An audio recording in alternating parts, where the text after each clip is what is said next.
support we provide our students. I am so happy to be here today, and I will share that this is a sincere happidness because I got to hear Danielle read probably about a year and a half ago at a different institution. And we were still doing a lot on Zoom. So your reading was done via Zoom. And I was in my office and I wanted to show support, so I logged on, but I kind of did what some others do, mute and camera off, and kind of did a little multitasking because I want to show support, but I want to make sure I'm doing the 500 other things on my list of things to do. From the moment our poet today opened her mouth and began to speak, I stopped. And just, all of a sudden the emails really seemed unimportant. I got up and I closed the door and just really embedded myself in your words, in your language, because it was so powerful to me. And I texted someone on the side who was not in the Zoom room, and I said, get in here. This is honey. This is just beautiful, wonderful, soothing words, visions, just everything calming and what we need right now. And the person joined and did agree with me. And I think you will see that here today. I absolutely know you will hear that here today. Someone sent me an article this morning because they noticed that the president and I exchange emails at really early hours, like 4:47 a.m. I think the earliest was 3:05, but it is part of our DNA that we he and I both think about things in the middle of the night and act upon it very quickly because we know we're going to forget. And someone sent me an email saying, that's not right. Here's self-care. Sleep may not be high on my list of self-care things, and that's okay. That is all right. I'll sleep on Sunday. But I do make room and space for self-care when it comes to poetry and the arts and creativity. This is your self-care. This is the rest that we all need to really sit back, rejuvenate, recharge, and I can assure you that today will be a great example of that. So welcome so much, Danielle. Thank you all for coming. Tom, as always, thank you so much. Big love for all that you do and for all that you organize and bringing these moments of self-care for us and our students. Thank you so much.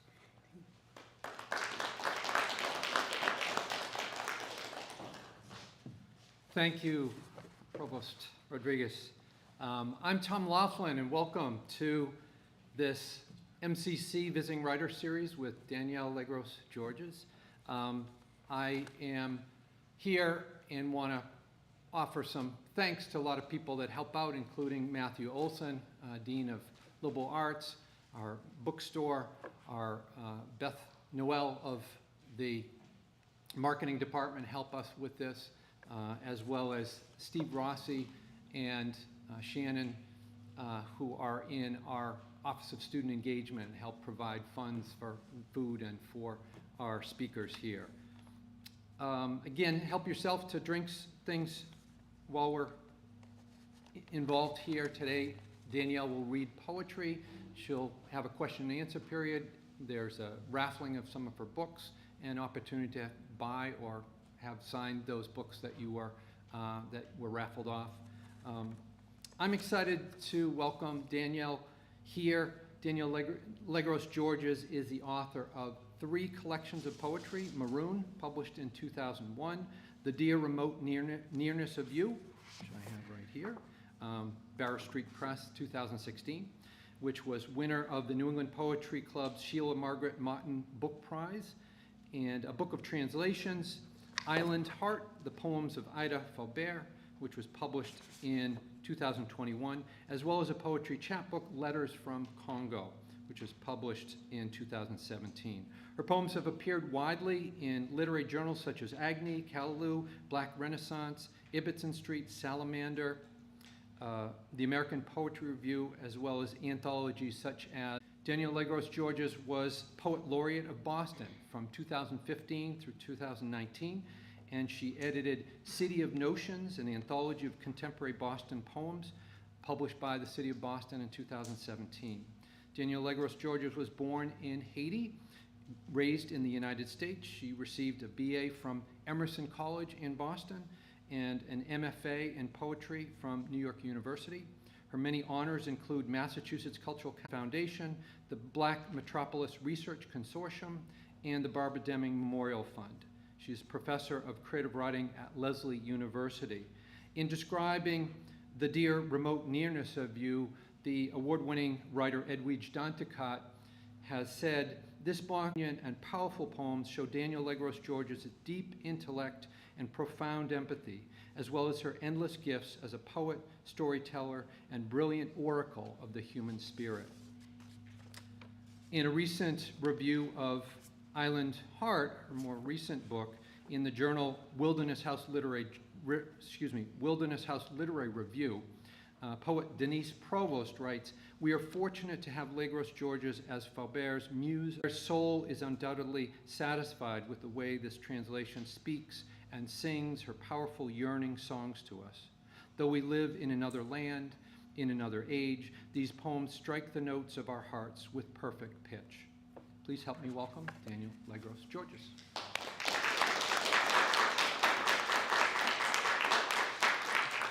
Good afternoon.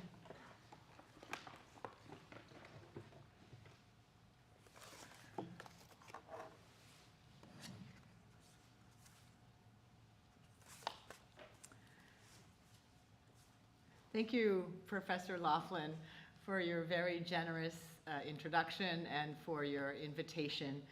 Thank you, Provost Rodriguez and VP of Everything. I love this title, for your kind welcome and words. Thank you, Dean Olson, who I just met and am very happy to meet. I would also like to thank Professor Ramirez and his students, with whom I visited earlier and had an engaged conversation about literary translation. So glad to see you here. Professor Ramirez, I just want to thank you for your amazing work around La Guagua. I was here in 2017, and the space and the events that you created were just remarkable for what it means for poets and translators and thinking about language. So thank you for all of that. Hey, audience. Hey, audience. And audience over there, too? Hey, audience. I'm going to read for about 40 minutes, and then we're going to have a Q&A. Okay. So I will begin with some poems from my book, The Dear Remote Nearness of You. I'm just going to mark my time.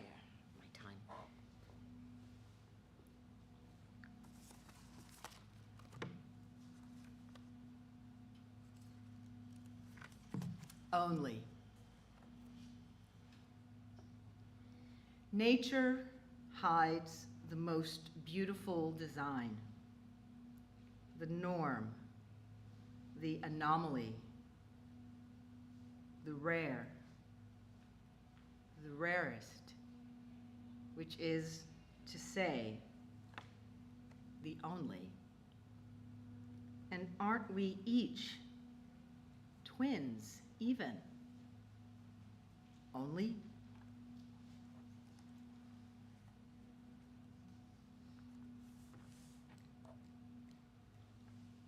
Still life with orbs. Between the thing and the name of it is a world, and a world behind this world. There is my mask placed on the table. There is the wooden table and the space beneath it. There is an orange on the floor when it should be on the table in the yellow basket meant for oranges, but which contains a cat licking one front paw. What do cats know of oranges? What do birds know of water unless they plunge their beaks into it, breaking some poor fish's sleep? What do fish know of birds except the slash of bill, the sudden flash, the stop?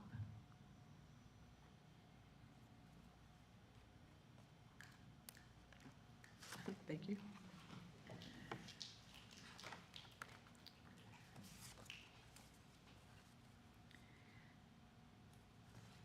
Can you hear me? So I'm thinking about the many instances of armed conflict and current sites of war around the world, and how they often disallow for the rites of mourning, and how they complicate remembrance, which I feel is a really important part of this project of human dignity. So I'm thinking, of course, of the people of Ukraine, and at the same time, the people in places less visible to us, Afghanistan, Ethiopia, and Yemen, and Palestine, and Myanmar, and Haiti. And also thinking about how people can be displaced in their own countries and not protected by their states. And this poem that I'm about to read takes up this notion of statelessness. A stateless poem. If you are born and you are stateless, if you are born and you are homeless, if your state and home are not yours, and yet everything you know, what are you? Who are you? And who am I without the dark fields I walk upon, the streets I know, the blue corners I call mine, the ones you call yours? Who am I to call myself citizen and human and free? And who are you to call yourself landed and grounded and free? And who is judge enough? Who native? Who other? And who are we who move so freely without accents of identification, without skin of identification, with all manner of identification, with gold seals of approval, with stamps of good fortune, with the accident of blameless birth? Who are we to be so lucky?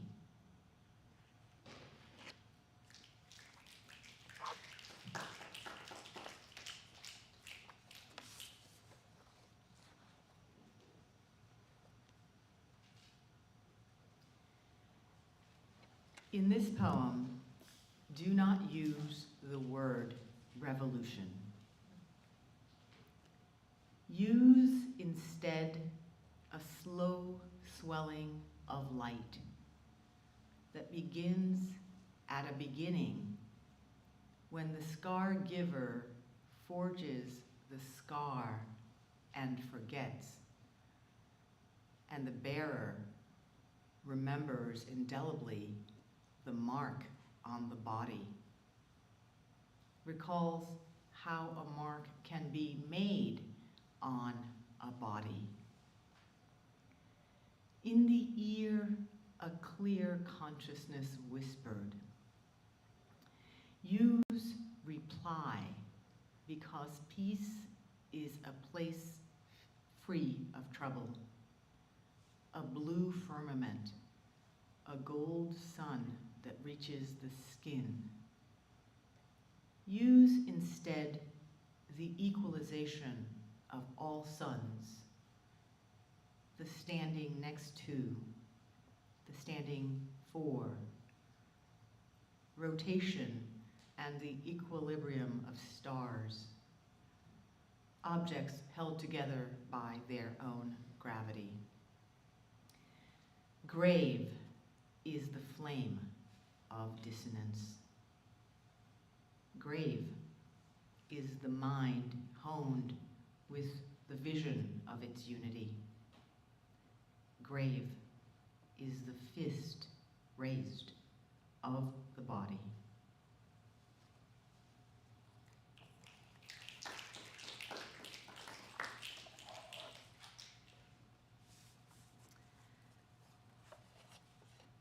The next poem I will read is a request from Professor Ramirez.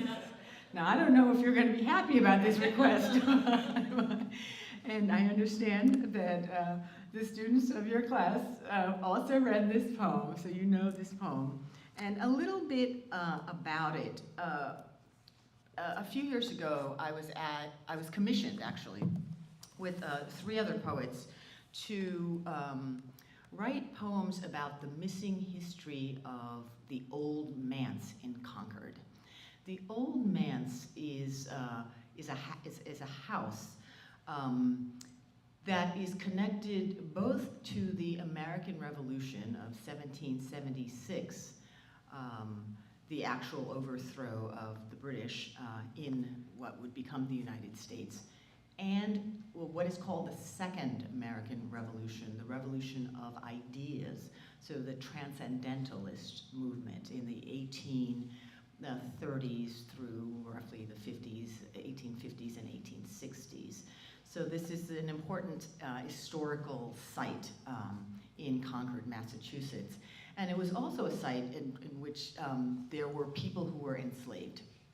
So while the transcendentalist movement, this intellectual movement is taking place, there are also people working, right, doing all the horrible work that will help support the intellectual work of that transcendentalist movement. So as I was doing my research at the Old Manse and also at the Robbins House, which was this not reconstructed, but a saved house of enslaved people, I found this document, a bill of sale for a 2-year-old girl in 1740, and I was just shocked. Just not that I wasn't surprised that there were such bills of sale, but to actually read the bill of sale was just a whole other experience, and it stayed with me for a very, very long time. It actually wouldn't leave me, and so I wrote a poem, in some ways as a response to the bill of sale. The first half of the poem is the actual bill of sale, which you'll hear me read, and the second half is my response.